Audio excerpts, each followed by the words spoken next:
Apakah boleh setelah melakukan makan dan kemudian makan apa, berat ataukah ringan, yang sekiranya bisa terkait dengan kondisi? Mohon solusinya apakah ada dalam Al-Quran. Baik, kita bisa ambil teori tentang wudu pertama. Ada di Quran surah ke-5 Al-Maidah ayat yang ke-6, posisi paling kiri sebelah atas. Kemudian terkait dengan makanannya yang berpengaruh kepada wudu atau tidak, ditemukan di hadis riwayat Muslim dalam kitab Sahih Muslim nomor hadis 828. Nanti kita coba uraikan teman-teman sekalian. Mari kita ambil hukum umum dulu dalam wudu. Quran surah ke-5 Al-Maidah ayat yang ke-6. Ya ayyuhalladzina amanu, hai orang-orang yang telah menyatakan dirinya beriman kepada Allah. Idza qumtum ilas shalah, jika Anda ingin menyempurnakan salat. Mohon garis bawahi dulu kalimat ini. Kata-kata salat di dalam Al-Quran, bahkan di dalam hadis Nabi SAW, itu seringkali diawali dengan derivasi kata iqamah, baik yang bentuknya past tense, present, continuous ataupun future, baik yang sifatnya fi'il madhi, mudhari ataupun amr. Aqimus shalah, yuqimunas shalah, wa aqimus shalah, yuqimus shalah, iqamatis shalah. Nah, kata aqama yuqimu ini secara bahasa berarti sesuatu yang ditunaikan dengan sempurna. Ingat itu ya, sesuatu yang ditunaikan dengan sempurna. Jadi kalimat salat ketika diperintahkan oleh Allah yang bermakna ibadah itu seringkali diawali kalimat penegas yang mengingatkan kita untuk menunaikannya secara sempurna.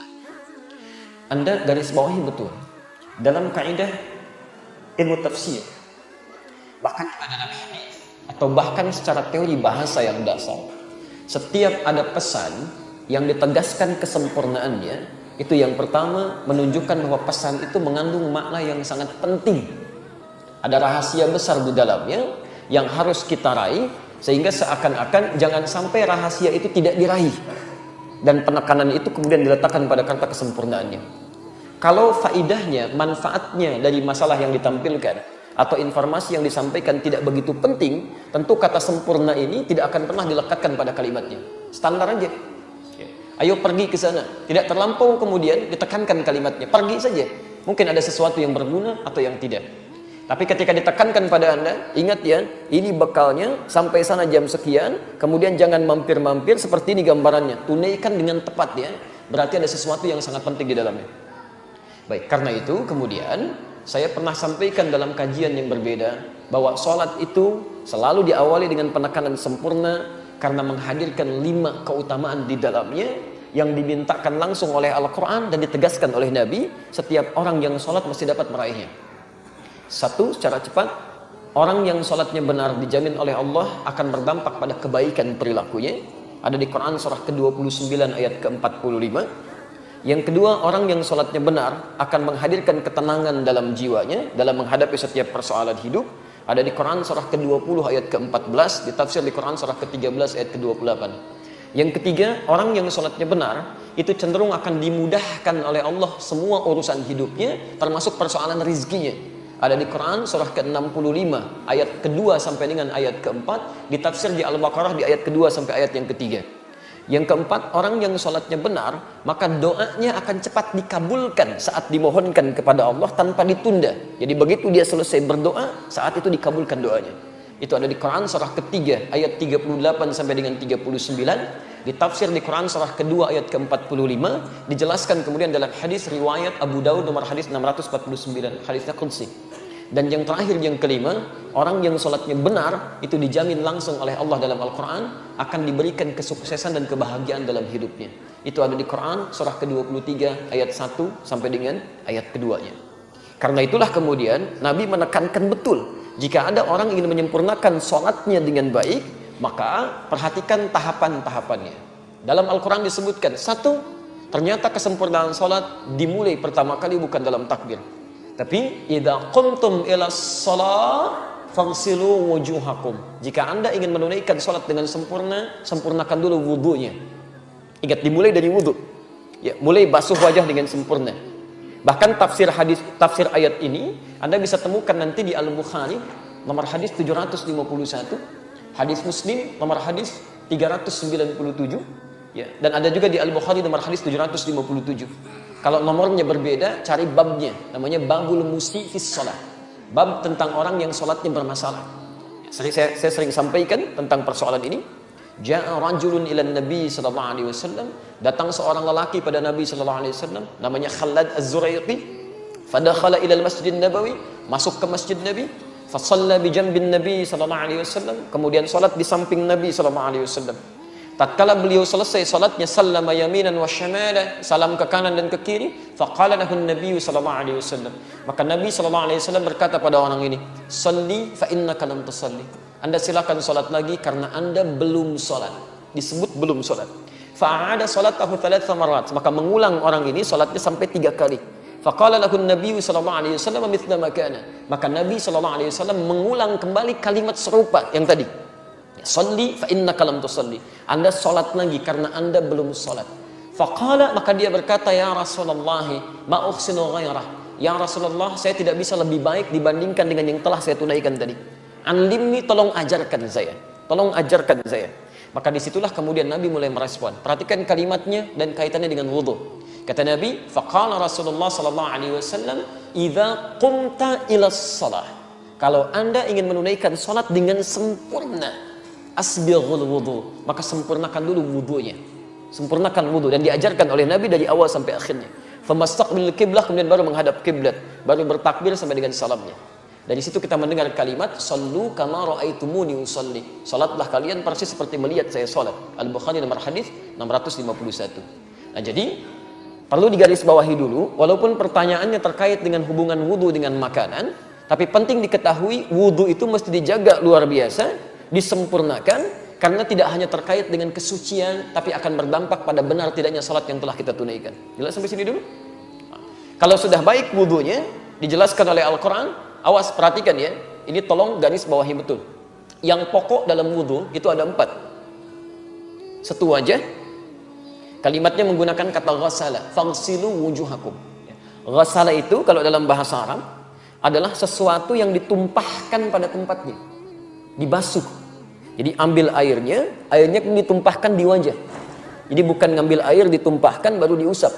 Ya, jadi ambil airnya, tumpahkan di wajah, dari batas bagian atas kening sampai dengan ke dagu, dengan bagian belakang telinga. Baik, kemudian setelah itu wa aydiyakum ilal marafiq. Perhatikan, ini mohon izin saya lebarkan sedikit karena sering ada kekeliruan dalam proses ini. Wa aydiyakum ilal marafiq, kemudian tangan sampai siku. Ingat, tangan, disebut tangan itu disebut iyad dalam bahasa Arab, itu dari ujung jemari ini, asabi', sampai ke ujung ke sini, mendekat pada katif, dekat ke pundak. Ini tangan. Tapi dalam ibadah itu selalu diberikan batas. Batas. Misal, Anda bersedekap, An-Nasai nomor hadis 886. Bersedekap di sini posisinya, rusghi. Jadi begitu menutup seperti ini. Atau boleh lebih sedikit, ala-sa'id begini. Tapi tidak sampai ke sini. Tapi dalam wudu, ilal marafiq, jamak dari mirfaq, sampai ke sini, siku. Ya. Ingat, tangan, jari, sampai siku. Jadi bukan siku ke bawah. Jadi bukan kerannya dibuka, sikunya dibeginikan. Jelas ya? Tapi diambil airnya, turunkan sampai ke siku ke sini. Nanti itu ada hikmahnya, ada penjelasannya. Kemudian setelah itu, wamsahu bi ru'usikum. Berubah kalimatnya dari ghasala menjadi masaha. Berbeda. Ghasala tumpahkan langsung di tempatnya, masaha tumpahkan dulu airnya baru diusapkan. Ya, masaha itu mengusap, bukan menumpahkan. Ya, yang diusapnya disebut masih. Nabi Isa punya gelar Al-Masih, Al-Masih, karena di antara mukjizatnya bisa mengusap sesuatu, dengan izin Allah penyakit bisa sembuh. Jelas ya? Tayyib. Dan yang diusap itu apa? Bukan rambut, tapi ru'us. Jamak dari kata ra'sun, kepala. Di sini keadilan Allah Subhanahu wa taala. Kalau yang diusap rambut, yang tidak punya rambut nanti persoalan. Ya. Maka di sini diartikan dengan tidak ada penafsiran. Ya, jadi semua ulama nggak ada penafsiran. Yang dibasuh itu kepalanya sehingga meresap ke dalamnya. Jadi begitu Anda buka, kemudian Anda ingin basuh, maka kemudian buang airnya, usapkan. Ya, usapkan ke kepalanya. Menggunakan huruf ba di situ. Ba di sini dalam bahasa Arab ba punya 14 makna. Tapi di sini para ulama sepakat ya 3 yang bisa diterapkan. Satu, ba al-istighraq, yaitu mengusap dari depan sampai ke belakang. Jadi begitu Anda ingin berwudu misalnya, Anda kemudian mengusap, buka, tumpahkan airnya, diusap dari depan ke belakang. Jika dalam pelaksanaan itu tidak ada kesulitan berarti, tidak ada penyakit, tidak ada hambatan, untuk laki-laki khususnya, usap dari depan ke belakang. Jika kemudian ada persoalan, misal sakit sebagian dari anggota di kepalanya, sebagiannya, maka ba itu bisa berarti at-tab'id ma'at tahdid. Ya, sebagian dengan batas. Batasnya kata para ulama itu sampai di ubun-ubun di sini. Ya, jadi Anda bisa usapkan sepanjang kena ubun-ubunnya di sini, itu sudah sah dipandang mengusap. Dan yang terakhir, bagaimana jika di ubun-ubun pun ada persoalan? Maka ba di sini berfungsi sebagai at-tab'id min duni tahdid. Ya, mengusap tanpa ada batas, sepanjang disebut bagian dari kepala. Dan kenapa hikmahnya menggunakan huruf ba? Karena Masya Allah, Allah lebih mengerti situasi kita, karena tidak setiap orang bisa mengusap secara sempurna. Ada perempuan yang mungkin menggunakan hijabnya dalam suasana di tempat tertentu nggak bisa dibuka. Ibu boleh ambil air di sini, kemudian usapkan sebagian kepala, itu sudah sah. Antum ada persoalan luka misalnya tertentu, kemudian usap sebagiannya, itu sudah sah wudunya. Dan jangan merasa tidak sempurna, karena syariat menetapkan itu. Yang keliru, walaupun dia sehat, tapi tidak mengusap kepala, cuma rambutnya aja. Sudah sisir, sudah bagus, minyaknya banyak luar biasa, gitu ya. Nggak mau berubah tampilan rambutnya, tiba-tiba utak, gitu ya, selesai. Nah, kemudian tiba-tiba tunaikan sholat, itu tidak tepat. Yang terakhir, ya, kemudian wa arjulakum ilal ka'bain, kembali membasuh, bukan mengusap, membasuh kaki sampai dengan ke mata kakinya. Itu yang pokok yang 4. Jadi selebihnya itu sunnah, dan sunnah itu berpahala dikerjakan, ya, berpahala. Jadi kalau Anda sempurnakan dari mulai berniatnya, kumur-kumurnya, istinsyaknya, sampai telinga, sampai ke ujungnya, pahalanya lebih banyak di situ. Tapi kalau airnya kira-kira tidak cukup untuk keseluruhan, jangan buru-buru tayamum. 4 dulu dilihat. Ya, yang pokok ini. Jadi jangan langsung Anda simpulkan tayamum. 4 dulu kemudian Anda tunaikan ini. Kalau bisa dimaksimalkan yang 4 ini, maka dahulukan yang 4 untuk dibasuh. Baru setelah itu wudu Anda sempurna di sini. Kecuali bila tidak ditemukan sama sekali, fa illam tajidu ma'a. Wajada dalam bahasa Arab bukan berarti airnya nggak ada. Oh, hati-hati ya, fokus. Ada 3 keadaan. Diterjemah diartikan jika Anda tidak menemukan air. Kalimat bahasa Qur'annya menggunakan wajada. Fa illam tajidu. Wajada itu bisa berarti 3 hal. Pertama, airnya sama sekali tidak ada. Itu jelas, tidak ada perdebatan di sini. Yang kedua, airnya ada, tapi sifatnya sangat terbatas. Digunakan untuk kepentingan yang lebih besar lagi. Ada buang hajat, ada macam-macam dan sebagainya. Seperti Anda di pesawat, ya kan? Atau di tempat tertentu, yang kalau Anda gunakan untuk wudu, bisa, madarat kepada aspek yang lainnya. Maka dalam hal ini, Anda diperkenankan, diberikan keringanan untuk tidak berwudu di sini. Nanti diganti dengan alternatif yang selanjutnya. Taib, yang ketiga, airnya ada. Dan berlimpah. Banyak, tidak ada masalah. Cuma Anda secara fisik tidak bisa menggunakan air itu. Karena secara medis mungkin sedang bermasalah, dokter menyarankan untuk tidak menggunakan air karena akan berdampak pada kesehatannya. Maka dalam situasi yang 3 ini, fatayammamu, silahkan Anda bertayamum. Baik, silahkan bertayamum. Menggunakan apa? Menggunakan? Baik, supaya tidak ngarang, kita kembalikan ke ayatnya. Oke? Fatayammamu sa'idan thayyiban. Maka bertayamumlah dengan menggunakan debu yang suci, bersih. Awas, debu yang bersih, ya bukan cuma debu. Kalau cuma debu itu gampang Pak, di mana aja ditemukan. Masya Allah, saya ingin sempurna menunaikan tayamumnya. Debunya yang kelihatan langsung jelas. Knalpot ditempelin begini, ya. Kemudian dipakai, itu tidak thayyib. Debu itu bisa melekat dimanapun, tapi Anda harus cari tempat yang baik, itu yang digunakan untuk tayamum. Jelas sampai sini? Tayyib. Kalau sudah dipandang jelas, teman-teman sekalian, baru kita kaitkan. Kalau setelah wudhu ini kemudian saya makan, boleh nggak? Ini persoalannya. Apakah membatalkan atau tidak? Nah, sesuatu yang membatalkan wudhu tidak berhenti sampai sini. Ayatnya diteruskan. Ayatnya diteruskan. Jika Anda ingin pergi untuk buang hajat, misal, ya, mohon maaf, keluar dari ya tempat-tempat yang normal dianggap bermasalah, ya. Misal dari tempat-tempat keluarnya, apakah buang air kecil, buang air besar, keluar angin dan sebagainya. Bahasa Qurannya sopan sekali. Jika Anda pergi ke toilet, ke tempat untuk buang hajat, itu bisa menghadirkan segala jenisnya, segala jenisnya. Itu pasti membatalkan wudhu. Aula mastumun nisa, atau sengaja bersentuhan langsung, ya, sengaja, ada niat kesengajaan. Beda antara lamasa, masa dengan lamasa itu lain. Kita mesti hati-hati ya. Lamasa, lam, mim, sin. Tolong menyesuaikan sekiranya tidak terlihat. Nanti coba digambarkan saja ya. Insya Allah saya tidak hapus. Pertama ada lamasa gini, lamasa. Kedua ada lamasa. Ketiga ada massa. Massat humul ba'sa wa dharra. Ya. Ini misal kita temukan di Qurannya tadi, Quran surah ke-5 ayat yang ke-6. Yang ini kita temukan di Quran surah ke-2 ayat 214, posisi paling kanan sebelah bawah. Ini satu akar dengan ini. Cuma bedanya, kalau yang ini lamasa itu sentuhan langsung. Kulit dengan kulit, bisa pakaian misalnya dengan pakaian yang lainnya. Ya, umumnya sih kulit dengan kulit, satu sentuhan. Ya. Tapi lamasa di sini belum tentu ada unsur kesengajaan. Sentuhan aja misal. Ya. Seperti yang terjadi misal, maaf dalam tawaf ya. Tawaf kan kemudian Anda berputar-putar dalam situasi yang padat, tiba-tiba ada gesekan dan sebagainya, ada sentuhan, itu lamasa namanya. Jelas di sini? Tapi kalau lamasa, ini emang udah niat nyentuh. Niat menyentuh, sengaja ada sentuhan di sini. Aula mastumun nisa, atau sengaja punya niat menyentuh pasangannya. Sehingga dengan ada niat ini, kesengajaan, ada hasrat tumbuh dalam jiwanya. Kalau sudah ada hasrat semacam ini, maka itu berpengaruh pada wudunya, batal wudunya. Jelas ya?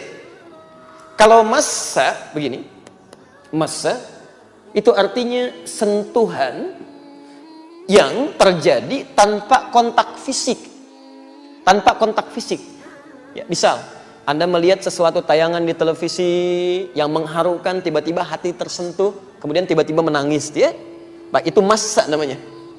Ada orang yang diuji dengan musibah, menyentuh pada jiwanya.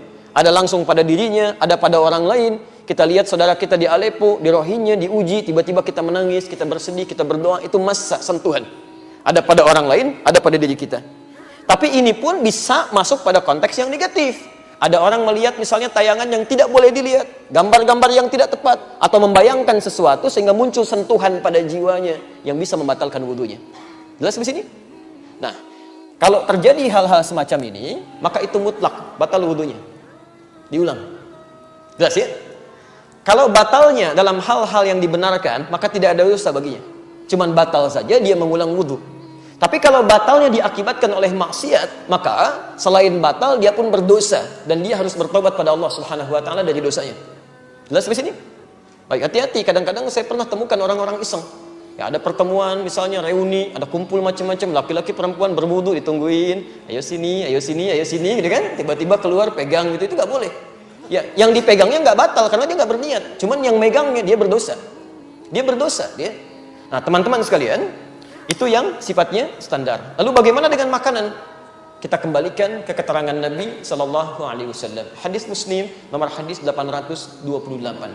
Seorang sahabat bertanya pada Rasulullah Sallallahu Alaihi Wasallam, ya Rasulullah, wahai Rasulullah, apakah makan kambing membatalkan wudu? Apakah makan kambing membatalkan wudu? Kata Nabi, la, tidak. Ketika dia bertanya, ya Rasulullah, apakah makan unta, ibil membatalkan wudu? Kata Nabi, na'am, falyatawadda idza akala al-ibil. Ya, maka berwudulah ketika Anda memakan unta. Dari sini orang-orang yang tekstual menyimpulkan bahwa dalam konteks ini hanya unta di Arab yang tekstual, teksnya begitu, dipahami begitu. Hanya unta yang kalau dimakan maka itu yang membatalkan wudu, kemudian dia berwudu kembali. Sedangkan makanan selain unta itu diperkenankan, gak ada masalah. Nah, yang kontekstual bukan melihat untanya, tapi melihat pada jenis makanannya. Di Arab itu, kalau Anda urutkan makanan-makanan misalnya, dari daging yang paling standar, orang Arab makan kambing biasa. Sampingnya ada zaitun, ada salata, ada macam-macam, ya baunya bisa cepat hilang, normal biasa. Dan kambing di Arab dengan kambing di kita beda, baunya lebih bau kambing di sini. Karena makanannya lain. Lain unsurnya, ya. Menyengatnya lebih menyengat yang di sini, sana agak biasa. Tapi unta itu berbeda. Dari mulai lihatnya, pengaruhnya, baunya, macam-macamnya. Jadi kalau makan misalnya sekaligus makan daging unta pada saat itu, sementara membersihkannya dengan menggunakan siwak saja, sekarang belum ada semacam odol dan sebagainya, maka ketika digunakan sholat baunya masih ada. Ya, keadaan masih meresap. Maka kemudian dipahami secara kontekstual setiap makanan-makanan yang punya jenis sifat seperti unta. yang kalau dimakan masih menghasilkan bau yang tidak sedap, masih berpengaruh pada kekhusyuan dalam ibadah, maka yang seperti itu yang terbaik berwudu kembali. Misal jengkol dan saudara-saudaranya, gitu kan? Anda makan jengkol, obatnya pete, makan pete, obatnya jengkol, gitu kan? Tapi sama-sama bau di situ. Ya, jangan dipaksakan. Bawang, misalnya kan, yang sekiranya menghasilkan bau tidak sedap. Anda saja sudah tidak merasa sedap. Bagaimana Anda menghadap Allah? Anda pribadi merasa tidak sedap, berbicara dengan orang lain merasa tidak nyaman. Masa mau berbicara dengan Allah dalam konteks sholat? Allahu a'lam bishawab.